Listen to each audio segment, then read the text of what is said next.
All right, here we go. Hello, everyone, and thank you for watching this program on MIPS Part 2. There's no audio taping or videotaping allowed, and any unauthorized reproduction, dispensing, forwarding, or copying of this target coding presentation is illegal. The information in this presentation is for educational purposes. It's not intended to be a substitute for your thorough clinical decision making. It's not intended to be legal advice. Target coding does not engage in providing legal services. Every attempt has been made to make certain that the information in this presentation is 100% accurate. However, it's not guaranteed. A little bit about myself before we get going. I am a chiropractor. I practiced for 16 years. About 12 years ago, I started a company called Target Coding. Many of you may have heard of my company. We specialize in compliance as it relates to billing, coding, documentation, Medicare, and HIPAA. Lately, we've been bringing on more clients than ever before that have cash practices, so we specialize in creating compliant cash plans. We've helped over 3,500 chiropractors and their staff members over the last 12 years with billing, coding, and documentation. I've written 10 training manuals on billing, coding, and documentation. I write articles for a whole bunch of magazines like Chiropractic Economics, Dynamic Chiropractic, The American Chiropractor, AAPC's Coder's Edge, and many state association newsletters throughout the country. I'm also a guest speaker at many state associations throughout the country on compliance as it relates to billing, coding, documentation. Okay, so now let's get right into it. One of the biggest changes to the Medicare program occurred on January 1st of 2017. That's about 11 months ago, right? At the beginning of this year, a major change occurred. And it's interesting how many doctors I speak to now, 11 months after this, are still not aware of this change. A lot of doctors still think that they are in the PQRS meaningful use system. So a lot changed on January 1st of 2017. What changed was that Medicare created a new payment system called MIPS. That's what you've probably been hearing a lot about, MIPS. It's an acronym for Merit-Based Incentive Payment System. So when this came around, Medicare said, this is going to give doctors an opportunity to make more money. Incentive payment system, just like meaningful use was an incentive program where some of you may have collected up to $44,000 in stimulus money. That was an incentive program. And if you didn't do it, you got penalized 2%. Same thing with PQRS. That's been around for, 7, 8 years. Well, that ended on December 31st of 2016. Almost a year ago, meaningful use and PQRS ended. It basically sunsetted into this new program called MIPS. And this MIPS program pays doctors based on how they score on a number of performance metrics relative to their peers. So you're going to be scored. This new program, I keep calling it a new program. It's not that new anymore. It's been around almost a year. So this MIPS program, it replaces PQRS and meaningful use. So how were you able to qualify for this program in 2017? We'll get to 2018 in a minute. In 2017, you had to have $30,000 in allowables and see 100 unique Medicare patients per year. Now, I could tell you that number probably made about, 70 to 80% of the chiropractic profession excluded from this program. So if you're excluded from a program, then you won't be penalized. A lot of doctors thought that, well, if I'm excluded, I'm still going to report meaningful use. I guess you could if you want to. If you want to, voluntarily report some of these, that's okay. So let's say you were getting 30,000 in allowables and seeing 100 Medicare patients in 2017. Well, that's great. That means you have a really nice, busy Medicare practice. That's terrific. So if that's the case, you're automatically enrolled in MIPS. And you have the opportunity to collect more money if you provide what Medicare wants you to provide. So if you qualify, In 2017, with 30,100 patients, then your payments will be either increased or decreased or kept neutral in 2019. See, there's a 2-year delay, so to speak. So if you do not have 30,000 or 100 Medicare patients, then you're excluded. So if you're excluded, isn't that good news? I mean, for a lot of chiropractors, it's kind of good news. So if this is your first year in the Medicare system, then you're also excluded. So if you're excluded, then you can't be part of it, right? So now here's what I think is good news. And when I talk to doctors about this, I get, I've been speaking to doctors about this over the past few weeks because it's, it's relatively new information. The threshold of 30,100 Medicare patients is going up in 2018. It's going up to 90,200 patients. So in my opinion, based on my experience working with chiropractors, hundreds and hundreds of chiropractors across the country and thousands of staff members, some of them are looking at me like I have two heads when I tell them this. This is good news. I guess maybe some doctors are just not hearing, not used to hearing good news. I don't know. I consider this very good news. If you're not seeing 90,200, then you don't have to report G codes anymore.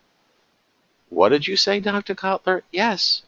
Starting in 2018, if you don't anticipate 90,200, then 90,000 in allowables and 200 Medicare patients, then you're excluded from the program. That means you don't have to do anything.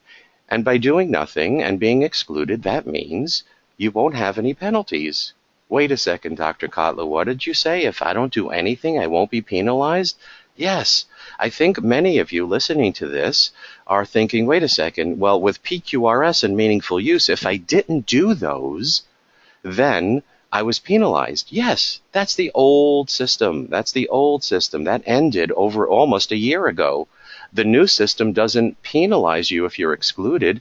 The old system penalized you if you didn't perform PQRS and meaningful use because you were automatically enrolled even with one Medicare patient. Even if you saw one Medicare patient and got paid $28, you want to consider that the threshold? You could for meaningful use and PQRS. You know what the threshold was? One patient, getting paid for one visit. You're automatically subject to either incentive or penalties. Well, that's not the case with MIPS. MIPS doesn't start with patient one or $1. MIPS starts with, in 2017, 30 and 100 patients, and in 2018, it's going to be 90,200 patients.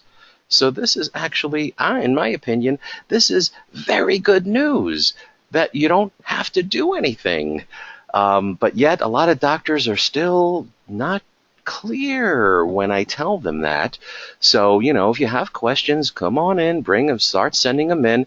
Now, if for some reason you did qualify in 2017 and you think you may qualify, I do have a few clients in group practices. They're collecting over 90,000 and they see over 200 patients. I do have some clients that, yes, will qualify, but it's rare that a chiropractor will collect $90,000 from Medicare for chiropractic services when the average is $17,000. But yes, some of you will qualify. So if you qualify and you're automatically enrolled, then here are the three categories that you're going to want to make your scores very high. Quality, ACI, which is advancing care information, and improvement activities. So quality counts for 60% of your score, and this is the category that replaced PQRS. Those G codes, you remember those G codes for pain assessment? G8730, and many of you probably know that code, G8730. Well, gee, if you don't get 90,200 starting in 2018, well, say goodbye to G8730. You don't have to report it anymore. Now, if you want to voluntarily report it, I think you could, get scored on it. I'll show you a couple of slides in a few minutes where you might be able to do that.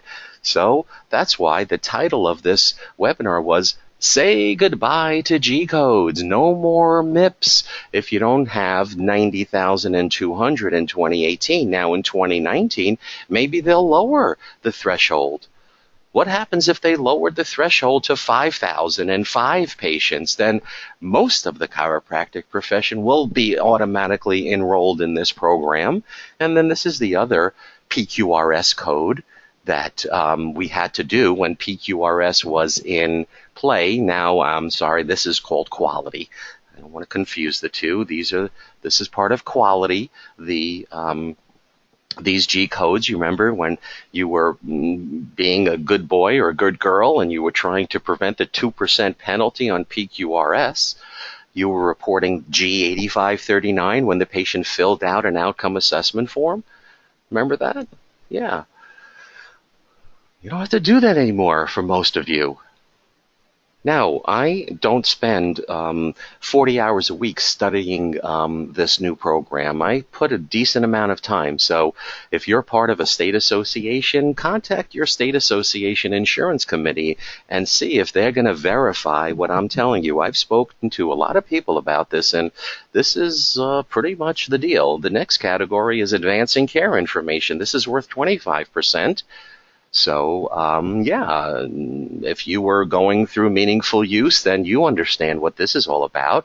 This category replaced the Medicare EHR incentive program for meaningful use.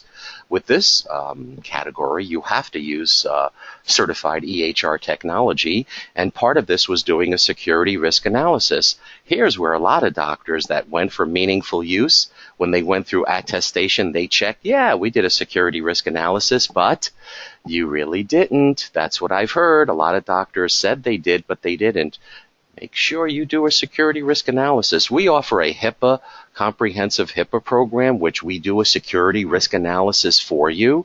So if you're going through meaningful use, or you through this advancing care information for your practice because you think you're going to qualify, or it's not too late for 2017 if you qualified with the 30,100 patients, get a security risk analysis done because this is part of measure ACI PPHI required for your base score. See it on your screen. The next category is improvement activities, which this is a new category for 2017. It's worth 15% of your score.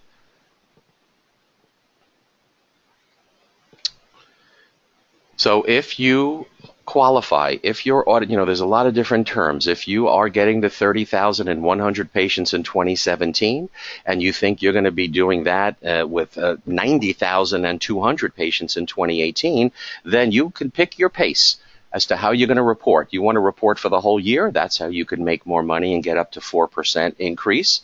Do it for 90 days. You can receive a small increase, minimal, maybe neutral. If you don't do anything, you will get penalized.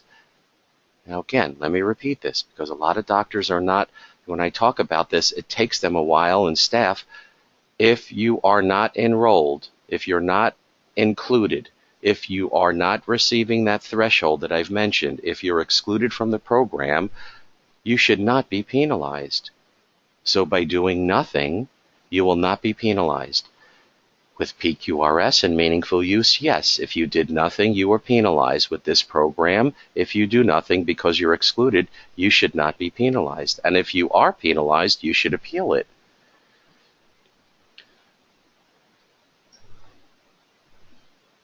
MIPS scores are available on the Medicare website. You could report as an individual or a group. I know some chiropractors, they have 7 associate doctors. If you total up all the Medicare patients that the 7 associate, now this is for Medicare Part B also, this is not Advantage plans or secondary plans or Blue Cross Blue Shield, this is only for Medicare Part B. So if you have 7 associates in your practice and you combine everybody because you're reporting as a group, then yeah, you're probably going to be over that 90,200 patient threshold. Then be prepared to either report or get penalized. So here's the information right from CMS. I like to give information, although I feel pretty good about providing information that's correct. Been doing this for, about 12 years now. One of the leaders in the chiropractic profession when it comes to compliance as it relates to billing, coding, Medicare, and HIPAA. Been helping a lot of doctors, work with a lot of state associations, so I'm pretty spot on, I would say 99% of the time. Yes, can I make a mistake here and there? Of course. But I have a pretty good track record. So I want to share with you that even though you may have many of you listening to this, and we have a lot of people on the, we have a lot of people on the line this morning listening to this. And remember, if you don't make it through the whole thing, you can go to our Target Coding YouTube channel. I'm going to bring it up on the screen right now so you could see it. Here you go. This is the Target Coding YouTube channel. We have all of our webinars here. They're recorded. So after this one, you can listen to it. So if you are still not sure, what, Marty Kotler sounds like a very reputable guy, but I need more information. So here, I've provided you the information. This is right from Medicare. So here we go. You take a look in these two columns. Again, this is right from Medicare. So if you are speaking to somebody that doesn't sound like they know what they're talking about, show them these slides. Or show them to your state association, show them to your coding consultant. Some of you, hopefully you're all using me as your coding coach and consultant, and we offer a lot of different services. I'm going to get to them in a few minutes. But if you're not using us, show this to your coding consultant, your practice management consultant. Show them this stuff so everybody's on the same page. Wow, we got a lot of comments coming in, a lot of people on the line. Ooh, okay, so here you can compare side by side. Year one, there's the 30,000. So it has. If you are going to qualify, it's and. If you're not going to qualify, it's or. So there we go. Groups who bill less than 90,000 or provide care for less than 200, you will be excluded. Here we go. This is the way in which you get scored. So those of you that are eligible, that are enrolled in this program, the scoring is different in year two. See the difference here with the second one down, over 70 points, and then we have 4 to 69 points in the first year. Now it's 16 to 69 points. Go over this stuff again. If you feel that you qualify, that you're going to be enrolled, go over this stuff with your software company.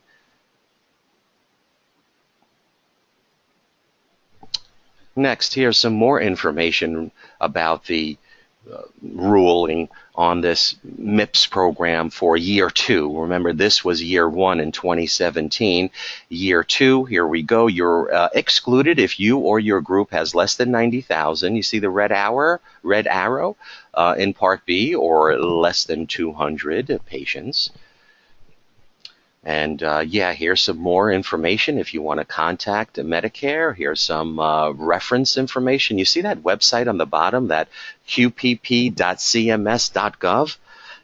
That is where you can just put in your MPI number and see if you qualify. Go to that website, put in your NPI number. It'll tell you if you qualify for MIPS. And hopefully it's correct information. If it's not, fix it in PICOS. Now let's talk a little bit more about Medicare compliance. I have a question for everyone listening to this. Can you treat Medicare patients without being enrolled in the Medicare program? The answer is no. If you're a doctor that says, well, I don't have a Medicare number, or I never got a Medicare number, or I haven't billed Medicare in years, or I'm not in Medicare. If you answered, if that's you, you cannot see Medicare patients. What did you say, Dr. Kotler? Yes. If you're not officially enrolled in the Medicare program, you should not be seeing Medicare patients. That is illegal. It is illegal. It is against the law for a doctor to see Medicare patients without being enrolled in the Medicare program. So stop it. Don't see Medicare patients unless you're enrolled in the Medicare program and you're billing Medicare. Now I hear some doctors go, well, it's maintenance. I have the patient sign the ABN form. Still, you need to be enrolled. So if a patient comes in with neck pain and back pain, a Medicare patient comes in with back stiffness and tightness, that's not maintenance. You have to be enrolled in the Medicare program. So the answer to number one is, can you treat Medicare patients without being enrolled in the Medicare program? No. Again, you might say, well, Medicare patients come in. I tell them I'm not in Medicare. I charge $60. They pay me. Everything's okay, right? No. Next, can you collect cash from Medicare patients without billing Medicare? It's possible. If the patient comes in, they get to wellness care and they check option 2 on the ABN form, yeah. Can DCs opt out of Medicare? No. Opting out is a private contract. DCs are not on the list of providers that can opt out. If you want more information on that, again, this is, if you want to look into this because you don't believe me, that's fine. I understand. You could be skeptical when you hear something that sounds unusual. I will too. If somebody said, 2 plus 2 equals 5, I might go, let me check into that. And maybe it's correct. I don't know. But if you're hearing things that don't sound right to you, then that's why I have these references. Go to the Medicare Benefit Policy Manual, Chapter 15, Section 40.4, and you'll see that chiropractors cannot opt out of Medicare. Here's additional information on it. Chiropractors may not opt out of Medicare, noting that opting out and being non-par are not the same things. That's another thing. Docs go, well, I'm non-par. I don't bill Medicare. No, that's incorrect. Actually, if I know some doctors and staff members, they go, well, we're not in Medicare. We just have patients sign the ABN form, and they just pay us cash. No. Chiropractors not enrolled in the Medicare program, you're not allowed to use ABN forms. If you're a doctor not enrolled in the Medicare program, you're not allowed to use an ABN form. It's like if you're not a member of a football team, let's say the New Orleans Saints. If you're not a member of the New Orleans Saints, you can't wear their jerseys, right? So if you're not enrolled in the Medicare program, you cannot use ABN forms. You're not allowed. Don't believe me? That's okay. Medicare Claims Processing Manual, Chapter 30, Section 50.3. So the OIG is looking at chiropractors because the OIG is responsible to protect the Medicare program, Medicaid program, Office of Inspector General. That's the OIG. Their mission is to protect criminals from ripping off federally funded programs. Well, chiropractic is a covered service in the Medicare program, so the OIG looks at what we do to see if we're behaving, if we're being good boys and girls. And they have found a few problems. They found a problem a while ago where they think they paid us hundreds of millions of dollars for services that did not comply with Medicare requirements. So Medicare is looking at us very closely to see if we're behaving. So my clients listening to this presentation, you don't have anything to worry about. If you're following my recommendations, if you're following my sample SOAP notes that I gave you, my sample Medicare treatment plans, my sample Medicare reevaluations, my PowerPoint slides on Medicare, if you're following my recommendations, you could sleep well at night. I call SWAN, SWAN, sleep well at night. That's the acronym. You follow my recommendations, you'll be able to SWAN no problem. If you're not sure, then you're gambling. How do you know if you're doing things right? I hear that all the time. Dr. Kotler, I'm doing everything right. Really? Have you ever had somebody test you? How do you know if you're doing things right? You don't know if you're doing things right unless you get tested. You could test yourself. I'll show you in a few minutes how you can test yourself. But if you want to have somebody else test you, fine. We could do it for you, or you could have your coding consultant test you, have somebody test you. But you don't know if you're doing things right unless you test yourself. So you need to be proactive. Medicare expects you to know everything. You're not allowed to say to Medicare, oh, I didn't know that. Nobody told me. They didn't contact me. I didn't get an email. I didn't hear anything. I don't get anything from Medicare. I didn't know that. That don't work. Medicare expects you to know. You have to be proactive. Now, if you're not proactive, then you could have problems. I'm working with about 25 doctors right now, that were not proactive, and they're being audited, investigated. Some of them are probably, well, a couple of them are going to go to jail. Some of them have to give back hundreds of thousands of dollars because they were not proactive. They were lazy. They didn't care. They thought they were doing everything right. You don't want to be those guys that I'm dealing with right now that have the OIG, they have Attorney General, they have the police watching them. Not fun. It's scary. So just be proactive and do things right. If you're driving on the highway, you have your license, you have your registration, you have your insurance, you're driving the speed limit, you don't have any drugs or guns in the car, drive beautifully. Nobody's going to bother you. Just drive. You don't have anything to worry about. That's what my clients do. They drive down the road with their head held high, no problems. So you should have a policy manual. That's what all of my clients have, or they should have, is a policy manual. It's your storybook. It's your game plan. It's great for staff. Staff members listening to this, don't you want your boss to be the best? Don't you want your employer to have a trustworthy atmosphere? Don't you want to have an ethical employer? Don't you want to have organization and leadership? That's what a policy manual does. If you're dealing with a state board investigation, which I tell you, one of the most common reasons why a state board will investigate you is because a patient doesn't like your fees. Something about your fees, something about your charges. Number one complaint to state boards: have a policy on your fees. It's so simple. It prevents problems. And for the doctor, you should have a custom-made document for your particular type of practice. For example, many chiropractors, many of my clients, they adjust full spine, but they only bill 98940. Wait a second, isn't that downcoding? If you don't have a policy on it, yes, that could be considered downcoding. It can be considered an error. So you want to go with the 7 essentials. You want to create a policy manual based on these 7 essentials. These aren't mine. This is right from the federal government. That's what we do. We just take the information from the federal government and we make it make sense for you so you don't have to do everything. You want to try and do this on your own, good luck.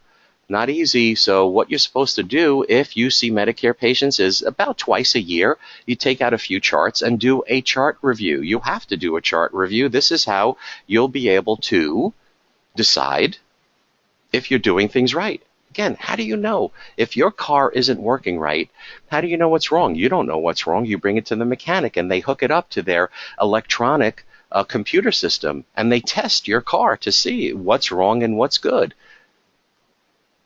You should hook up your office with us electronically like a car, and we will check your oil, we'll check your tires, we'll check the brakes, we'll check the engine, and we'll tell you if you're doing things right or not, and then you're on your own.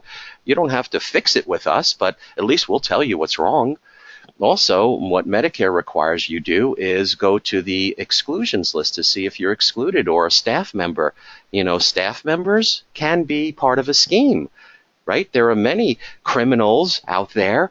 There are a lot of criminals that have ripped off the Medicare program, and they get employees, not only doctors, they get employees part of the scheme.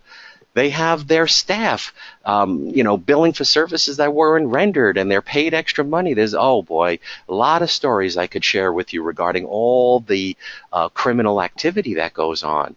And I've been part of some of these where I've been hired by chiropractors who've been accused of criminal activity. And I've learned a lot in those cases. And then I share a lot of that information with my clients who have never been audited to show them how to prevent problems.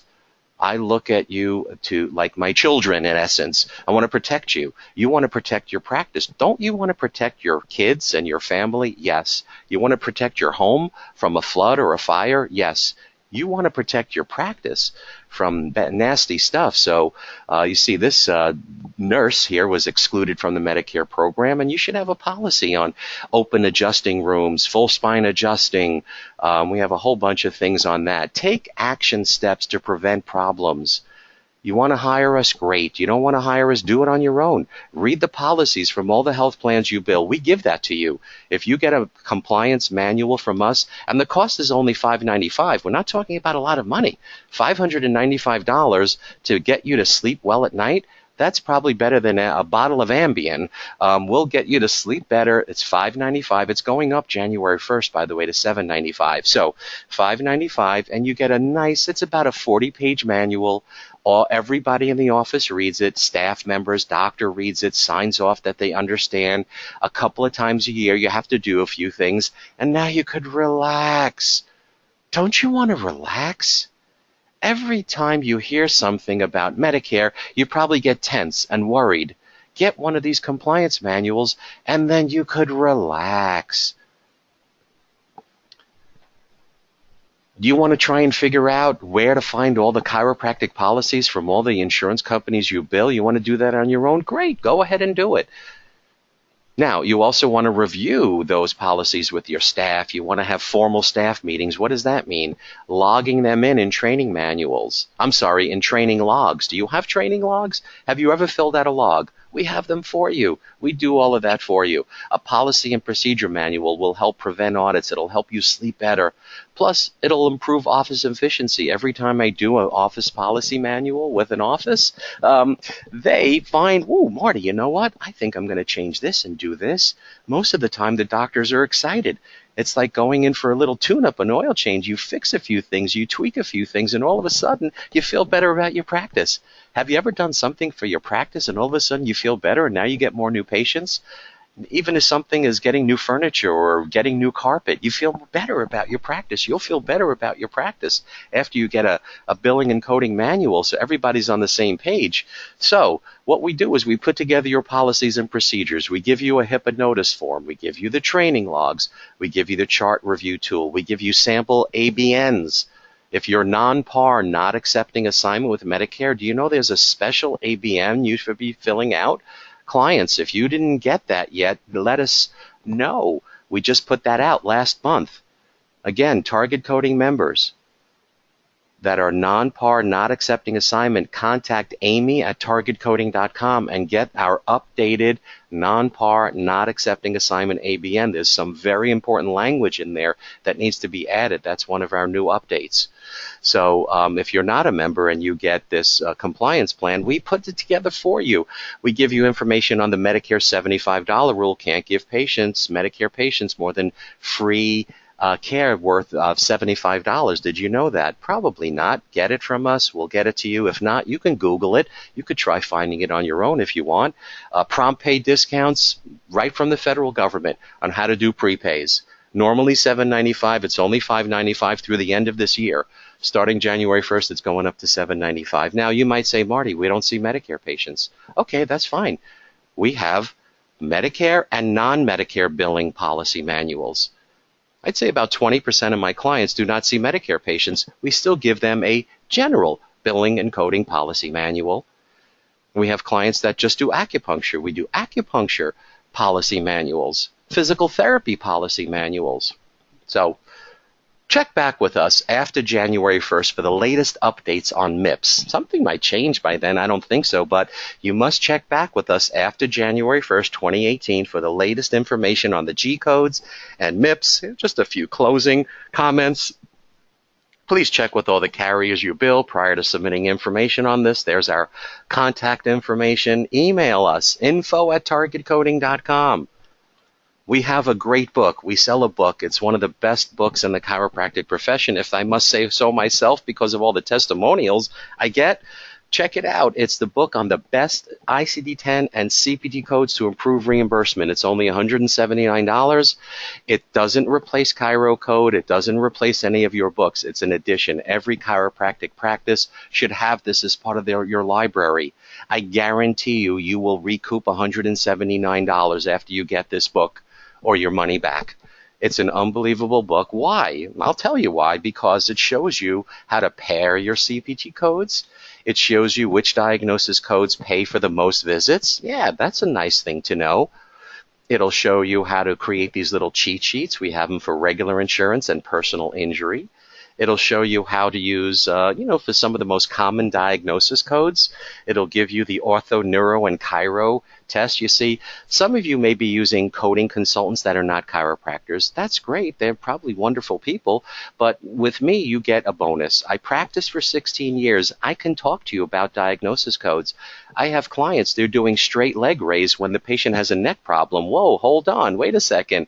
Let me give you some clinical information, and I'm going to give you the coding compliance information. So I put together, like for example, if you are treating a patient with cervical radiculopathy, you better do Jackson compression or check reflexes. Otherwise, you're using a diagnosis without validity. So we want to get our clients to use the right diagnosis codes and be able to support it. And then in the ICD-10, there's also information about disc disorders versus disc displacements. I would guarantee that most of you listening to this presentation do not know the difference between a disc disorder and disc displacement. You should, because it's part of your ICD-10 list. So here you go. Here's our policy manuals. We have Medicare policy manuals. We have regular billing coding policy manuals. What else? We have policy manuals. We have a policy on cell phones. Some of our clients go, Marty, my staff, they take advantage of their cell phone. They're always on their phone texting. So we have a cell phone policy manual. HIPAA, it's mandatory. Yes, every single one of you listening to this are probably considered a covered entity. What's a covered entity? A covered entity means you bill insurance and you receive payment from insurance. If you bill insurance companies and you receive payment from insurance companies, it's mandatory that you have a HIPAA compliance program.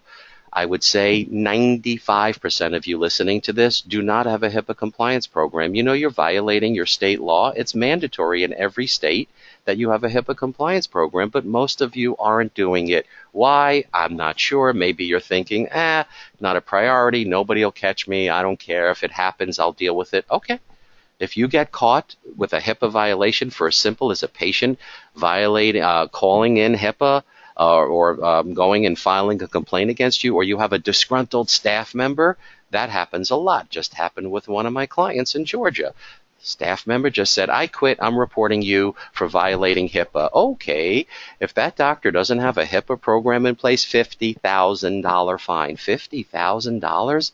Aren't you better off spending what our HIPAA program for 1 to 10 employees is $1,800? What do you want to, you got to look at now, if the penalty was $500, but it cost $1,800, then just deal with the penalty.